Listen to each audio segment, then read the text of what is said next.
The Acolyte trailer is finally upon us, and it tells us that a 2-episode premiere on June 4th is coming. I'm very excited actually for this series. The trailer seems pretty enticing. May 4th, I'm expecting to get another big trailer, much bigger than this, number 2, where we might get Yoda, guys, because in this one we didn't get Yoda, the much anticipated cameo of Master Yoda here, and much other Jedi too, so we're going to talk about that later on in the video. But all in all, the trailer starts with tranquility. There are younglings being taught by Lee Jung-jae, who an Acolyte will be a Jedi Master. He of course is mostly known from the Squid Games series, and he tells the younglings that do not trust your eyes, they may deceive you. This is a line from Obi-Wan Kenobi, the famous line from A New Hope when he trains Luke aboard the Millennium Falcon. Now, the locations themselves, what I see is some pieces of the sets are being reused from the Andor series, I think, and some have been created new, so the sets themselves look pretty good, blended with CG, and it has that feel of Star Wars Outlaws, the video game, kind of the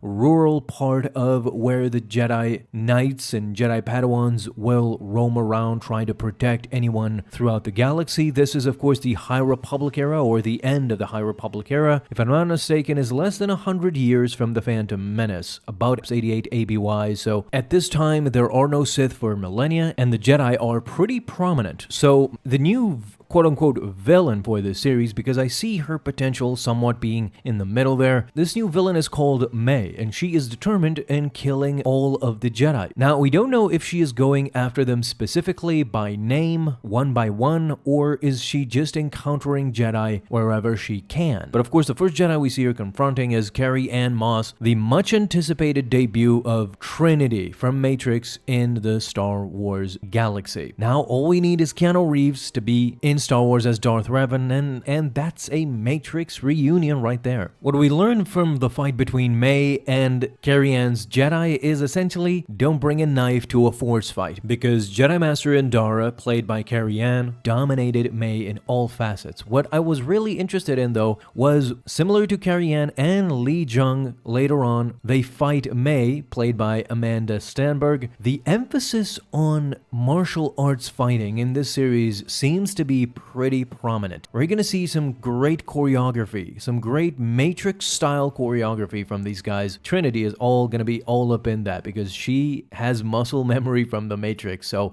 it's not going to be a problem for her to get the wiring on and to just get the kung fu on too. This series definitely has legs. It has a lot of potential. We see a bunch of Jedi Knights, perhaps Jedi Padawans because they look younger, in a jungle setting. We still don't know what this planet might actually be, but they have a sort of a small village going on, or camp. In this group, we mostly see humans, but we see one Keldor here on the side. During this process, we also see a Wookiee Jedi named Kilnaka. In the High Republic comic series and novel series, we saw a lot of prominent Wookiee Jedis too, so perhaps it is one of those guys. But there are some pretty dark themes here as well. More specifically, the one we saw later on where a mysterious dark-cloaked figure emerges with many other followers. She goes on to say that this is about power. Well, it seems like this is where the Acolyte movement stems from. These might be dark side worshippers. There were many Sith cultists during the era, and both May and this dark figure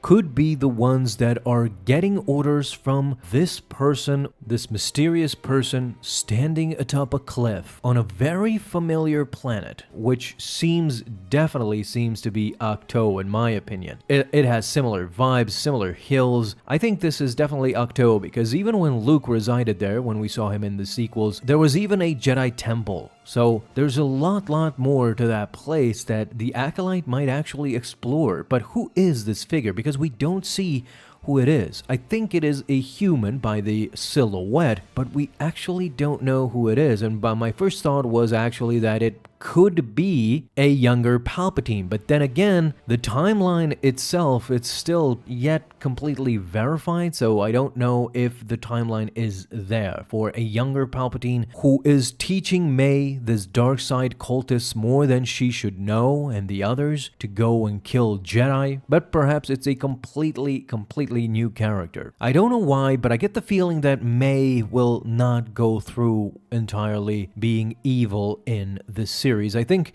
by the end of this series, we will find out more about her and we will get to know her better than just a villain. I see that kinda in her eyes. Very similar to Shin Hati, who we saw her as a villain in the beginning. She even tried to kill Sabine, but by the end, you see her completely transformed. So I'm thinking that Mei and Shin Hati are essentially kinda the same character. But guys, the coolest thing to come out of this trailer, I think, is that by the end of this entire trailer, we get a Darksider. I'm not gonna say Sith, because that means all of these Jedi need to be killed, because nobody informed the Jedi Council, especially Ki-Adi-Mundi, who complained to the Council that we haven't seen a Jedi for millennia when Qui-Gon came to the Council to inform them about Maul. So status quo is that there is no Sith right now, and there wasn't any Sith for a millennia. Essentially, these guys, we're going to call them Darksiders for now. Perhaps it's young Palpatine again. I don't know who it is. The trailer doesn't show us, but what it shows us is that multiple Jedi ignite their lightsabers in a variety of colors, very High Republic aesthetic, and as they charge towards this Darksider, who throws a lightsaber at them, by the way, in the beginning, he force pushes them so badly that all of them fall back meters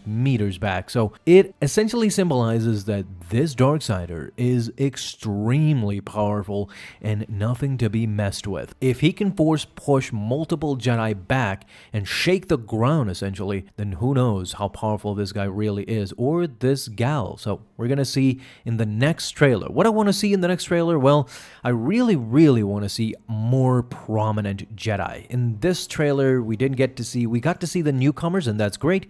We didn't see the old heads, like, of course, Yoda. Then after Yoda, I would like to see Yaddle too in the second trailer, May 4th, I'm presuming. Then it would be great to see more Jedi who were older. So we got Oppo Rancisis, we got Yarel Poof. There are a lot of Jedi in there that are not human age. They age hundreds of years. So it could be really interesting to see all of those guys back in the second trailer. I'm thinking the entire Jedi Council at that time. That would be great too. Should you be afraid of this teaser trailer because of the Obi-Wan series? And some would say the Ahsoka series. I would not. The Ahsoka series was pretty good. Again, not great. The Obi-Wan series though, yeah, we all collectively got a bad feeling of watching the other trailers. So teaser trailers are always short and sweet. Teaser trailers are the best, but the big trailers coming ahead, that's when you see the dialogue, and that's when you see the interactions and the action scenes, and you get more of a feel for the series, and that's where you kind of decide whether this series, when I'm going to watch the series or not. So what are you afraid of? So are you afraid of a second trailer